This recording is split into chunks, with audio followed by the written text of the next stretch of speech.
I'm in the very early days of work with a John Templeton grant called Virtue, Happiness, and the Meaning of Life. Big topic. That project grew out of noticing several years ago now that there were a lot of people who were, from a global point of view, stunningly privileged. They had a nice sort of a job. They had something that counted as a family for them. They had a community. They had basically, from their point of view, they had done absolutely everything you're supposed to do to have a really solid life. And I think they counted as virtuous people.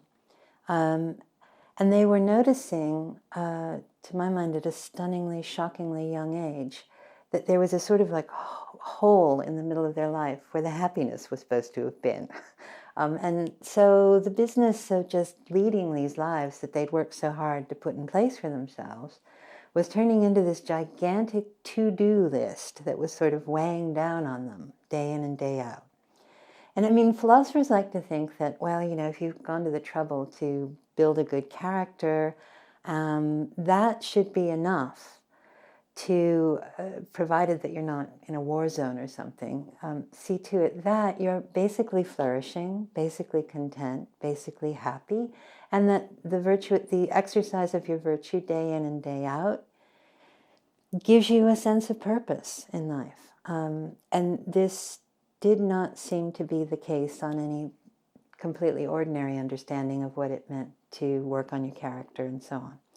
So I got very interested in what sort of a context around virtuous activity might be necessary to make the stuff of an ordinary good life into a source of meaning and a place where you could really flourish. And it began to seem to me that the context that was needed is the kind of thing that some empirical psychologists call self-transcendence. That if you see your life in the context of some larger good, so that what you're doing is participating in carrying forward, promoting, contributing to or something, some larger good, that was the kind of thing that could make just the business of daily living into a source of meaning for you, because your activities were imbued with the sense of the larger good you were working toward.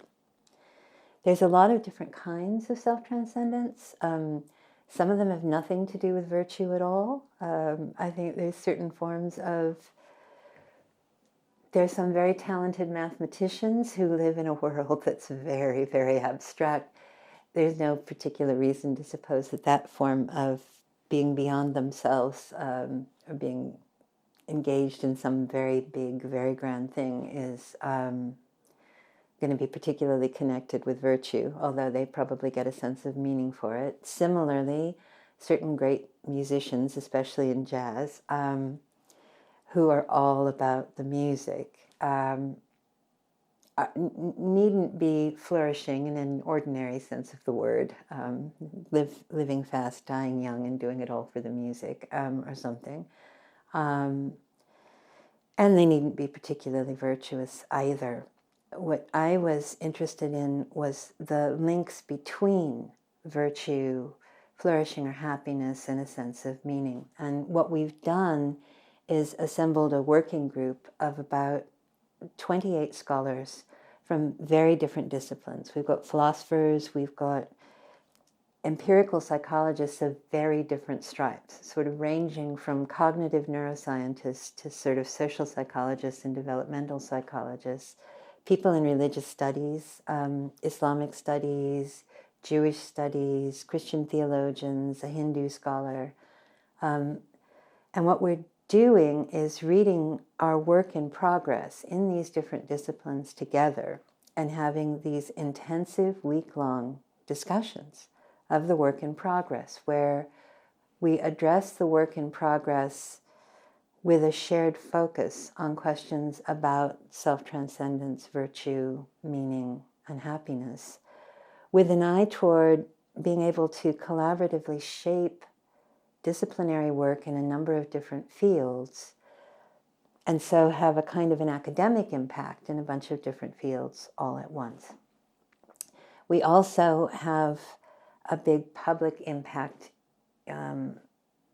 aspiration for this project. It's the sort of thing that you don't have to be an academic to find interesting. I mean, especially if you're somebody who's feeling like, what happened? Why is it that this life I worked so hard to build seems hollow? That's an ordinary person question that we're trying to look at from lots of different academic perspectives. I think that the project links up in all kinds of complicated ways with the work of the Jubilee Centre. I'm particularly interested in all the different educational projects that are ongoing here. Most of them are about virtue education in one way or another. And if thinking about self-transcendence provides a context for virtuous activity and the cultivation of virtue that allows virtue to have the kind of force in an individual life that you'd want it to have, not just making you more pleasant to be around or a better bet for a loan or something like that, but actually filling your life in a way that's really powerful, then that's a kind of, then it will help to do things like focus on the variety of kinds of social network, for example, that support marginalized youth and the hunger to belong to some big thing that provides positive feedback. So the projects on marginalized youth do seem to be winding up thinking very hard about varieties of social network and noticing how hungry the children are for these and the youth. So hungry that various organizations to which they might belong can become really, really attractive. And you sort of want to get in there with some rather than others. I think that in terms of the projects with military culture, projects with business culture, I mean, all of these areas are areas where I would hope that the research that we're doing on the kind of context self-transcendence provides for virtuous activity could help in subtle ways contribute to these projects. I would think that we had sort of failed if we couldn't contribute to the projects that are happening here. And so the biggest kind of outreach I would hope to have beyond this project is actually educational, and the Jubilee Centre is the place to go if you're interested in virtue education.